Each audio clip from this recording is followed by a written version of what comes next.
from this month onwards, for 5, 6, 7 months, whatever, monthly talk, we are going to deal stage by stage,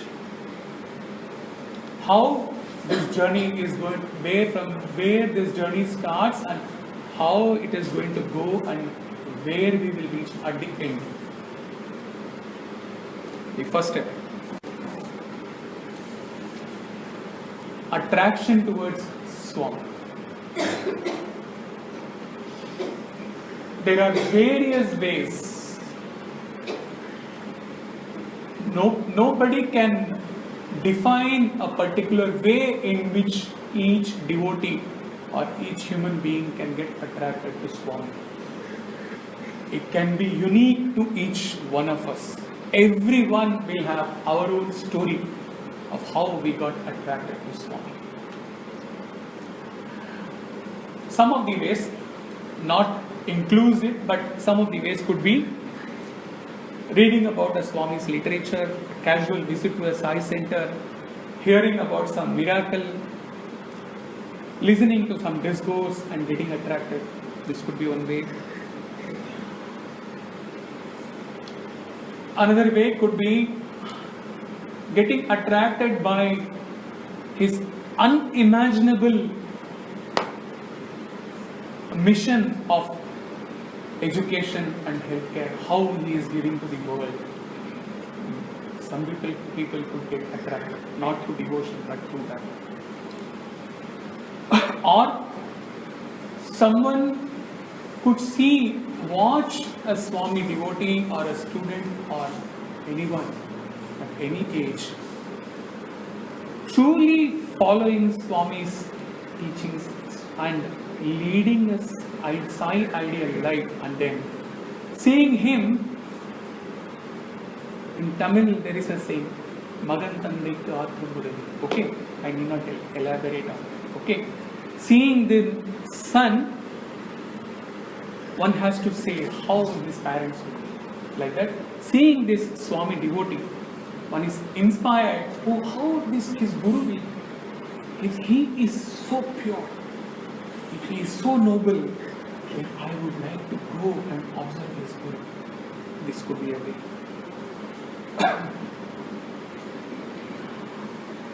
There was the case of a student who was not attracted to Swami even when he joined. But in his case, no miracles, none of these things. He just watched Swami. A core Brahmin, hailing from a high caste Brahmin family and following all the rituals, every puja, everything. He gets attracted to Swami by only one thing. He says, here is a Guru. By that time he has not taken him as God. Here is a Guru who is not prescribing any do's, any don'ts. He is not putting any restrictions. He is not giving us any challenge. He just says, love. And in each of his action, in each of his expression, just what is felt, what is experienced is that love. That love can attract someone. Okay? One case. The daughter in a family, she happens to go through this Howard Moffett's Man of Miracles. She's quite attracted to Swami on reading that book. Starts attending bhajans. Starts taking Balvika's classes. And then she is the one instrumental in drawing her mother and her younger sister to Puttaparthi way back in 75. Added to that, what happens? They happen to go to a bhajan in Tambaram. The lead bhajan singer, for any one of us who might be knowing, of course the students might be knowing, late Mohan Rao. He happens to talk to this lady, this mother of this girl, and he asks, "Have you visited Puttaparthi?" She says, "No, it's too far. You can't imagine 75 traveling to Puttaparthi. You will have to really learn from those old people. It's very difficult." Then he says that, "Is it not difficult to climb up the 7 steps? But then what happens when you reach the Tirumala? What happens when you have the darshan of the Lord Venkateshwara? Can't you take up this much hardship?" All these things join together, cumulative impact, and then they go to Puttaparthi, and on that day evening they land. Swami, usually for all of us who know, Swami doesn't come usually after he retires, after the bhajan, evening bhajan. At 8:30 p.m. he comes out as though on the pretext of watching, seeing some lighting arrangements which are going on there, and they have the darshan. This girl is Satya's sister, and this lady is Satya's mother. This is how they got attracted. And then, as it goes in the Bible, they went, they saw, and they were conquered.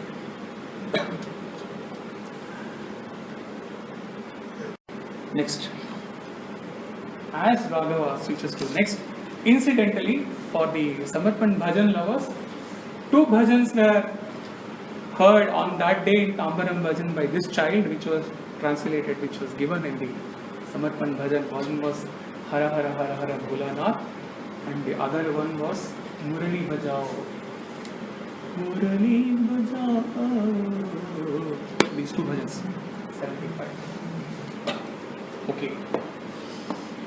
From attraction to faith. Faith, a saint defines faith thus: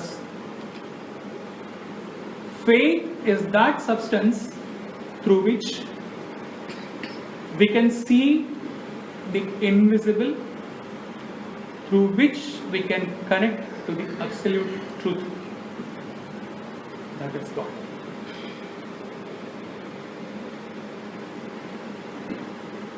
For today's learning purpose, we will connect this faith wholly to one aspect. Okay, we have got attracted through one of these ways, and we have seen Swami. We will keep only one factor and we will dwell more on that. That is development of that faith, unwavering, unconditional faith on Swami, on experiencing His omnipresence in our own unique way, in our own life. We will focus on this omnipresence aspect of Swami. Taking his mother, how faith develops. Okay, they have seen him. Next day, they stayed for 3 days. First day, night darshan. Second day, interview. Third day, bye-bye. They come back. The second day, Swami calls them for interview. They don't know anything about Swami. Just by this sister's influence and then Mohan Rao's influence, they have just gone there. Swami calls his mother. He tells that last 25 years, whatever has happened in her life. These are all you can believe because it is first-hand version, direct. And that sister's marriage got stopped at the last moment because earlier they agreed to everything, but then they came and see. Kanchi Periva had given an article that anything is okay, but don't marry in the same gotra, and they happened to be the same gotra. They knew it very well, but somehow it was not destined. So obviously in a Brahmin family, after fixing the chowdhury, after doing everything, marriage getting started is a big thing in those days. She was disturbed. All those things were told by Swami. And then Swami told her, you have a stone in your gallbladder, you have to get it operated. You will keep on postponing, but ultimately you will have to get it operated. She kept on postponing. 92 she got the operation done. Swami told her 75.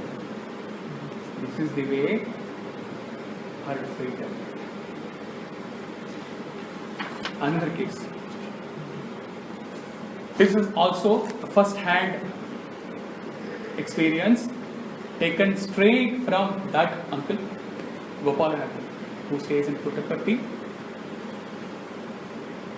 Students may be knowing, he has two sons. One used to play sitar, another one used to play violin, and they had never learned this. When I shared it with Chaudhary sir, musician who used to stay here until about 5-10 years before, he said, Satyamurthy ji, it is impossible. It is impossible to play sitar, it is impossible to play violin, because he was a musician. He was seeing from the musician's angle. I respected him, I did not say anything. When it comes to Swami, what is not possible? What is not possible? Okay, this Gopalan uncle, he was not a devotee at that time. This incident happened. Girls' side, they were all core devotees. Bhajan hall, Swami used to stay upstairs. They are all sitting, and this discussion is happening about the marriage. Boys' side, this Gopalan uncle, he was a boy at that time, his uncle or father, he says, if flower falls from that Shirdi Sai photo, then we will take that Swami has approved this marriage. Another one non-believer says, no, this time it has to come from Patti Sai photo. If flower falls. And the third person is contemplating on some other challenge. Swami comes down. Swami says, how many flowers you want to fall? How much more you want me to show to you that I know? I bless this marriage. They got married. Then that story is a very long story. It can be shared at some time. It's unbelievable. When that only one incident, when the daughter got married,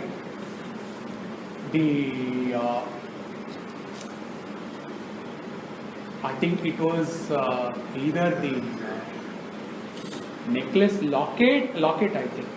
He said that, and Swami created and told that this was exactly what Sita wore at the time of marriage. Coming to next. Only old timers would know who is Raja Reddy.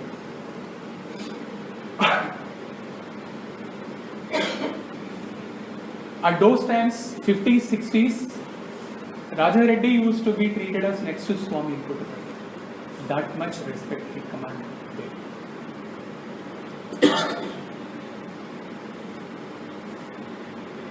Imagine what was the first line he spoke to Swami. Thorough non-believer. In Chennai this happened. He asked, sir, why you are doing this thing every time? Why you are, sir, why you are waving your hands like this? Swami being Swami shot back another question. Why you are tucking in your shirt and not keeping it out? That was the question put by Swami. Swami did not answer straight away. And he used to stay with Swami, and he used to sleep on the floor, and Swami used to sleep on the cot. This happened in Ooty. Only this has been picked up by, from YouTube. All others are first-hand information. Ooty night time, of course it will be very cold, and Swami is has wrapped himself in blanket. So is Raja Reddy Garu. Swami says, I will tell you one thing. If you are experiencing Jyoti emanating from Swami's heart, then be sure you are a Narayana Bhakta. Okay? If you feel you are able to experience Jyoti radiating, emanating from Swami's temple area, then you are a Shiva Bhakta. Swami says this. And then midnight, Raja Reddy Garu, the whole family is Krishna Bhakta, Vishnu Bhaktas. He sees, Swami has wrapped blanket, and then he sees light, Jyoti, radiant Jyoti emanating from here, and then shooting out from the blanket. What he did next day, Raja Reddy Garu, I quote him, he says, ignorance and ego knows no fear, he says. Ignorance and ego knows no fear. What he does, Swami used to carry, wherever Swami used to go, he used to carry a 5-cell torch at that time, everywhere. After Swami has gone to take bath, Raja Reddy Garu switches on this 5-cell torch and then puts the blanket over and visualizes. He's trying to visualize whether that was light was same this light or that was different light. Swami walks. And Swami says, what is this? Swami knew everything, whatever was going on. Big story of Raja Reddy. Only one thing. When this is also recounted by late Mohan Rao, they all used to be together. Only 4 singers used to sing for the whole Shivaratri.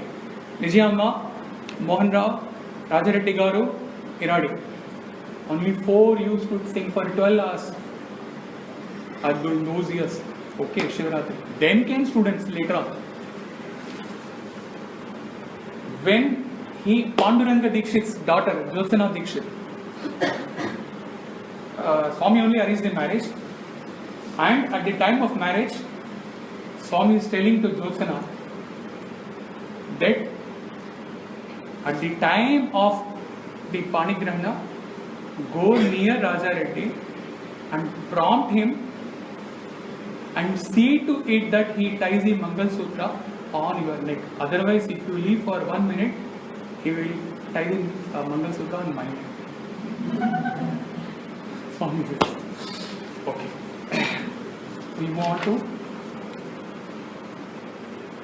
the next fast. Swami creates a ring to a student and says that without my permission, don't show it to anybody. After some time, few months have passed, and he comes and asks how Swami has created this ring. Swami has held his hand like this and pulled out the ring and given. And this student goes and asks, Swami, I want to show to my parents. Can I show to my parents? Swami says, take it. Swami takes that ring and says, when you are showing to all your friends with lot of pride, at that time you didn't remember what Swami told? And after all, for showing to your parents, Mata, Pita, Gurudev, who are none less than me, you want my permission? And Swami holds the ring upstairs and goes, vanishes. Imagine the plight of this student. After letting him cry, letting him go through that repentance for 10-15 minutes, at the end, Swami shows him the ring and gives a golden word for all devotees. Swami says, Whatever I give to my devotee, I will never take from the devotee. This has to be understood at that magnified level. Whatever I bestow on my devotee, come what may, it will never be taken by me from my devotee.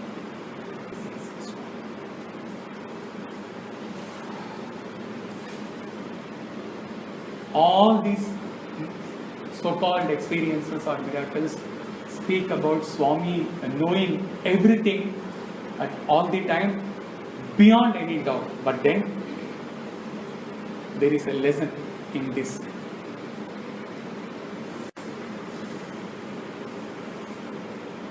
From all these experiences, no doubt they were very interesting, but then from any of the miracles, from any of the experiences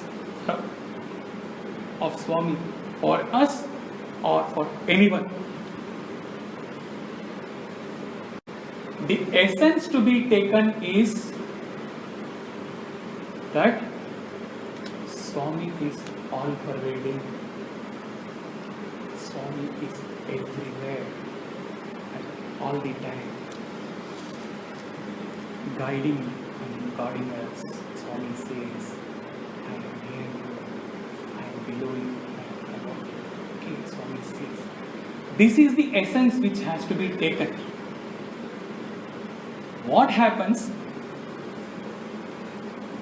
Most of the devotees, not telling about it, most of the devotees, because there is a lot of spice in these experiences, in these miracles and all these things. So we get so much drawn towards these miracles and these experiences, vibhuti and these. We miss that essence of Swami's omnipresence. We should, okay, at the beginning, in Hindi there is a word, pehla pyar, like that.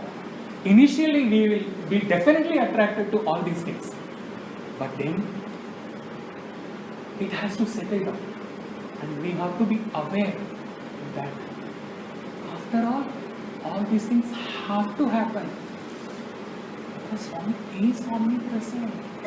Whether he was informed, whether he is not informed, these things are bound to happen. Satyaji's own physical mother, couple of 2-3 years before, all those in Parthi, they are so much attached to Swami's form.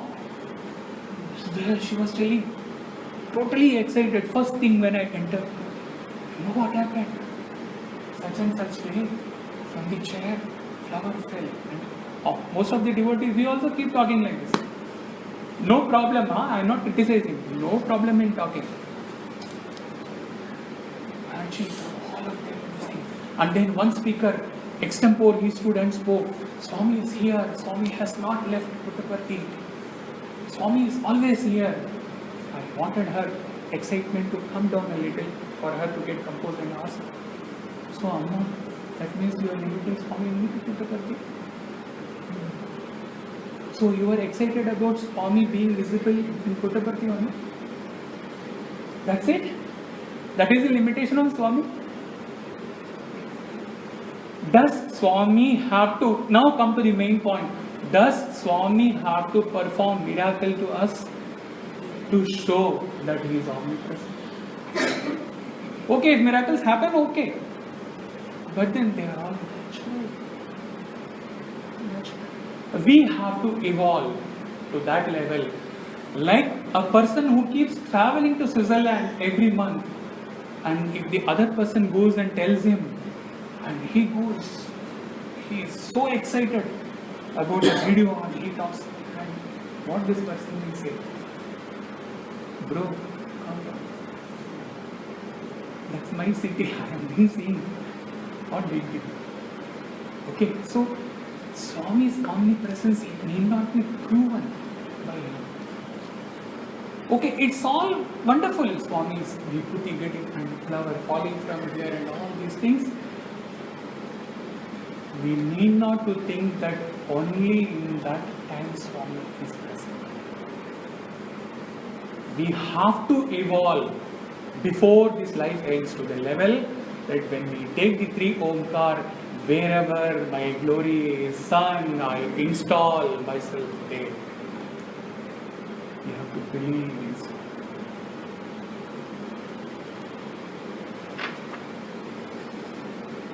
Taking this to the bhajan aspect,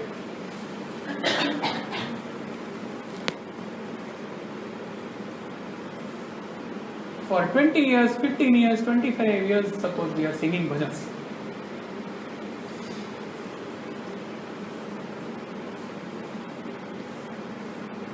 Endlessly, we are thinking about only our rendering of the bhajan. How we are rendering, what variations we are able to give, how we are able to attract other people, and we expect at the end of the bhajan, like this, like the beloved is running, but then she has a hope that the lover will look at her sometimes. Like that, we Saira, we go good hand and see, will someone appreciate us today for our bhajan? Okay, this is there. Swami knows. Swami is omnipresent. We have to evolve from this stage. Initially, it all will be there. Okay, I have gone through all those stages from childhood. No problem, but we have to evolve to a stage where when we sit and when we start the bhajan, at that moment, at least in that 1 hour, whether we are singing or anyone else is singing, we are just able to feel Swami's presence. And then we just merge with Swami. If we merge with Swami, I will tell you, from 2002 to 2014, there have been times where Satyajit's bhajan has gone wrong. There has been only one time in changing bhajan karta. Only once. All those things we will cross over. So what? We have not been able to take Shruti in spite of our efforts. All those things are to the practice. Then we are on Thursday. We have to evolve. We have to evolve from miracle. We have to evolve from the Kartritva Bhuktritva, it is a sense of doership. Singer has to go. The Bhakta has to be there. That's how we will evolve from faith to next stage. Okay. Last week, there was a message given to some devotees.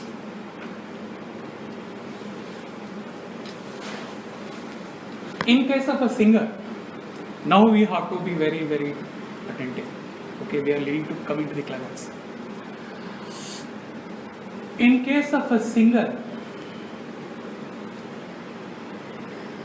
the singer can be separate and the song can be separate. For example, we may be listening to a mesmerizing voice in a YouTube. We may not be knowing that singer at all. In case of a painting, the painter could be different and they could be separate. We may not be knowing the sculptor who has carved this beautiful this Krishna statue. But it is not simple. Please be very, very, very attentive. In case of a dancer, it is not possible to separate the dancer from the dance. They have to go together. You cannot miss the dancer and say that the dance was beautiful. What you have seen. Okay. This is the climax of the omnipresence of God. Where the dancer is the Nataraja and the dancer is Satya Sai. His dance, Nritya, is this creation. Okay? You cannot separate Swami from this creation. You cannot enjoy this creation without the cognizance of the Creator. And you cannot enjoy Swami alone and ignoring that He has created everything, the floras and the faunas, you and me and everything.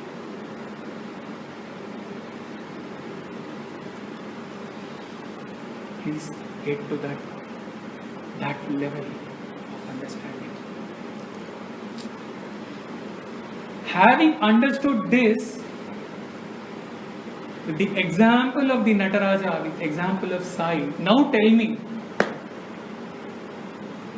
from dawn to dusk, from morning to evening, when we are seeing this nature, when we are seeing the beautiful creation of all these human beings, no matter how they are, no matter how bad or how good they are, essentially divine. In each and every aspect of creation, since the Creator cannot be separated from the creation, in everything that we see, in everything that we experience, Swami's omnipresence is splashed. What else do we need? What else do we need to experience Swami's omnipresence?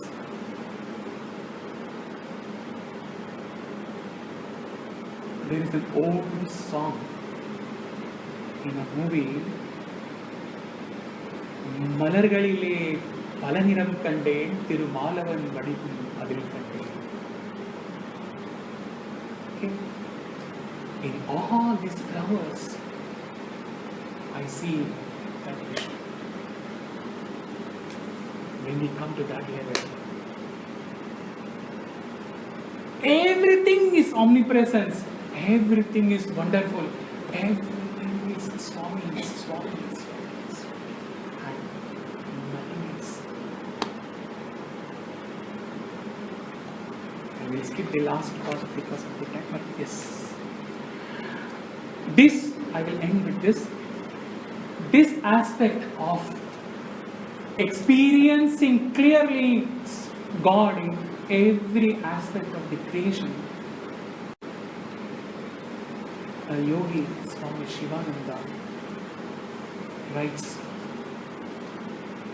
in his book, Shivara, read this. Swami Shivananda, in his written book titled God Exists, writes clearly on this truth. Every breath that flows in the nose, every beat that throbs in the heart, every artery that pulsates in the body, every thought that arises in the mind speaks to you that God is near. Every flower that wafts fragrance, every fruit that attracts you, every gentle breeze that blows, every river that smoothly flows, speaks of God and His mercy. The vast ocean with its powerful waves, the mighty Himalayas with glaciers, the bright sun and stars in the wide sky, the lofty tree with branches, the cool springs in the hills and dales, tell me of His omnipotence. The melody of sweet music, the oration of powerful orators, the poems of reputed poets, the inventions of able scientists, the operations of dexterous surgeons, the utterances of holy saints, the thoughts of the Bhagavad Gita, the revelations of the Upanishads speak of God and His wisdom.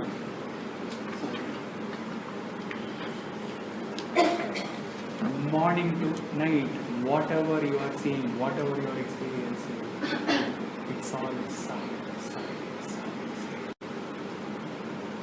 From here, we will move next month to the next stage, which is adoration, attraction, faith, adoration and worship. For adoration and worship, my task becomes easy. I can ask Raghav to print Samarpan 5 volumes, keep at lotus feet, and we'll tell you, sing all these lines for adoration and worship. Anyway, not thought of what will come from here, from adoration. Swami will bless.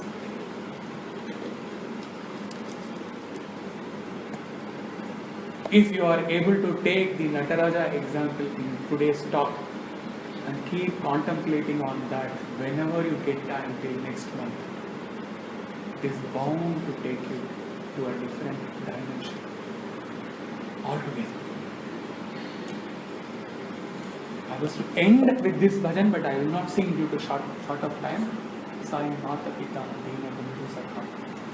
The last line ends with Mujhe Bhakti Do Mere Sai Shiva. Again Shiva goes to Nataraja. The whole bhajan should be, you should be getting haunted by this Nataraja creator creation in this bhajan. मुझे शक्ति दो भक्ति दो मेरे साईं शिवा, मुझे शक्ति दो मेरे साईं शिवा, मुझे मुक्ति दो मेरे Sai Shiva. A thought, a devotee cries to Swami Bhakta Vatsala and says that for that bhakti also you have to give me this strength. So let me reword it and say मुझे शक्ति दो मेरे Sai Shiva, to develop that adoration and worship, to develop the devotion in you, so as to reach to that final stage of mukti. Swami turns around and says that take one step towards me. First step, my child, it has to be taken by you. Bhakti has to start from you. Then 10 steps. Shed one tear for me. I shall wipe 100 tears. So the first step has to be from you. Solid, irreversible step in this path of devotion. Then watch what I do.